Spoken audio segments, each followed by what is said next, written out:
Do you find it hard to actually say a clear no to someone, or to tell another person that they need to change their behavior because it annoys you or it hurts you or it is actually not healthy for you?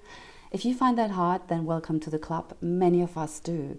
And that's why I'm giving you in this video a clear 5-step process that allows you to set healthy yet friendly boundaries. Welcome to the series Mental Health Bites. Navigate life, thrive, and have positive impact. So what actually is a boundary? A boundary is clearly where you end and another person starts.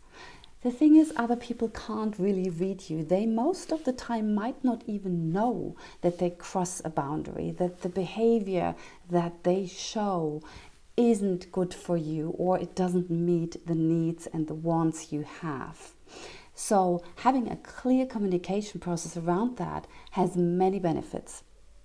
One of the benefits is it improves our relationships, because if we can negotiate about our boundaries and what we need, we can make sure we don't step on each other, right? And we actually help each other and collaborate instead of unintentionally be hurtful. You all know that feeling that if somebody crosses your boundary and your energy sinks and your mood comes down, and then you don't talk about it, it's awkward, right? And that's why actually having a good process of communicating your boundaries in your relationships will improve them.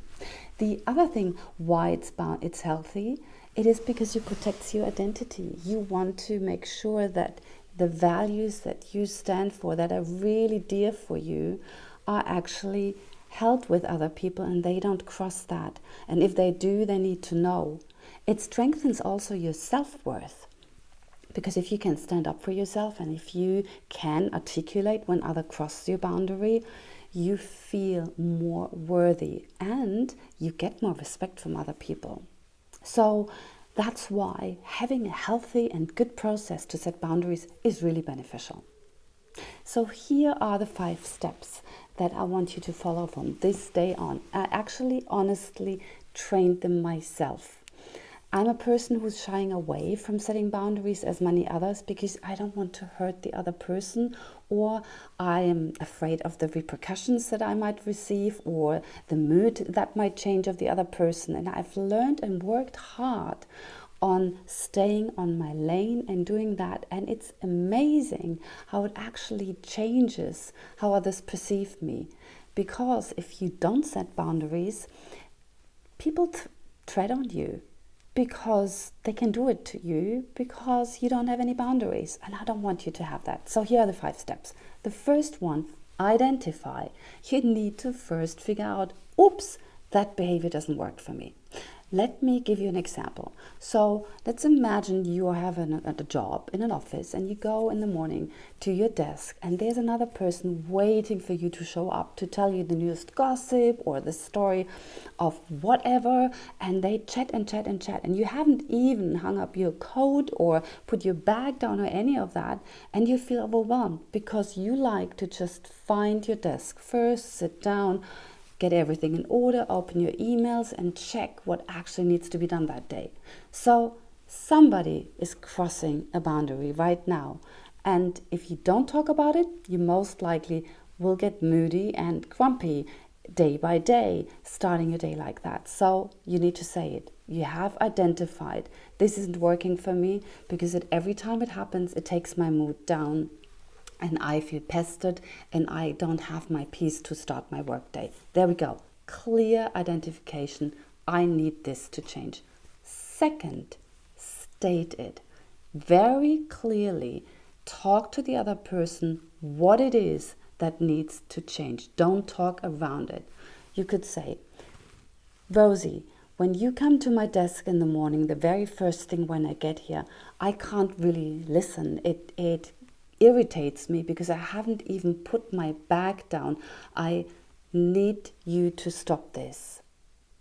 Now, third step, explain. If you just say, this annoys me, and you stop there, that might be hurtful. But if you say, the reason why this annoys or irritates me is that I'm slow in the morning. I need a moment to gather myself at work. I need to understand what's going on. I just want to quickly check my emails so that nothing really that's burning that needs to get done, is not done. So if you give me half an hour in the morning when I get here to get myself sorted, I can listen much better. So I already went into the next step, which is solution. I offered already a solution. And that is the kind way of setting a boundaries. And I have to say, not all boundaries need a kind solution. If somebody physically gets too close, if you feel intimidated, if you feel threatened, you clearly state the boundary. You give the reason, this is too close to me. I don't like you to touch my arm. And they don't need to, you need to be sharp. You don't want to be friendly here. You want to be very clear. But in the case of Rosie, you want to work with this colleague and you want to establish a good relationship, so you want to give a solution or a suggestion. So I just gave you the one about the 15 minutes, give me half an hour, and then I'm able to listen. And I will walk over to your desk and see you instead. How's that? There we go. That's the next step. And the next step I find is the most important one. Number 5, stick with it. Because what often happens at that point, that you start apologizing. I know it's me because I'm just in the morning too slow, and I know I should be just more open to all the things you tell me. No, don't do that. Stick with your guns. You clearly stated what you want. You stated why you want it. You stated what you suggest instead. And now you keep your mouth shut and just stay with it. Wait for the other person to react. If the person reacts in a good way or a positive way, you can just be understanding, but you don't budge from your boundary. Most of the time you will experience that other people say, oh, I wasn't aware, I'm sorry. Yeah, oh, no, let's do this, let's change that. Done. Good, right? And that's it. So 5 steps again. First, identify. Second, state clearly in one sentence, this needs to stop. Third, give reasons, explain, and that's a good one if you start with I, if you stick with your emotions, explain them what the behavior the other person is showing is doing to you. It irritates me, I say in that case. The next one is offer a solution. How about I settle back into my work first, and then after half an hour I come over to your desk. Solution. And the 5th one, stick with it. Don't apologize. Do not step back. Do not pedal back. There we go. You can actually train that.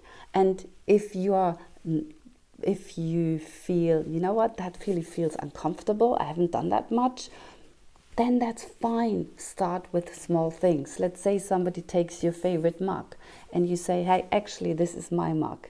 Try the little things and work your way up to bigger boundary setting exercises.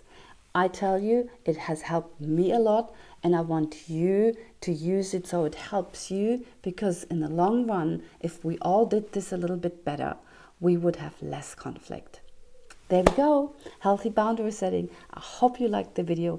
If you do, if you want to have more little mental health bites to help you in every day, then please subscribe. I would love that, and see you next time.